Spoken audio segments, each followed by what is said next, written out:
իհարկե բարդությունները բազմազան են եւ սեռական առողջությունը այս դեպքում դուժում է ու քիչ չէ նաեւ ցավոք սրտի դեպքերը, որոնք ավարտվում են ամուսնալուծությամբ։ Դուք եք հավանաբար առնչվել, եթե ժամանակին չդիմեն ձեր օգնությանը, մեր օգնությանը,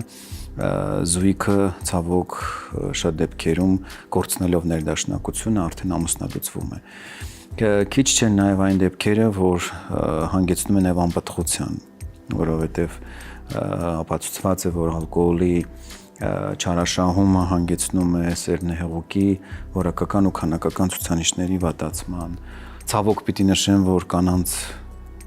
ալկոհոլամոլության պարագայում, ինչը բացարձակ իհարկե ողջունելի չի, նույնպես էլի սեռական խնդիրները ակտուալ են, նույնպես էլի անպտղության խնդիրը ակտուալ է եւ իհարկե այս պարագայում կարծում եմ թիմային աշխատանքը շատ կարեւոր է։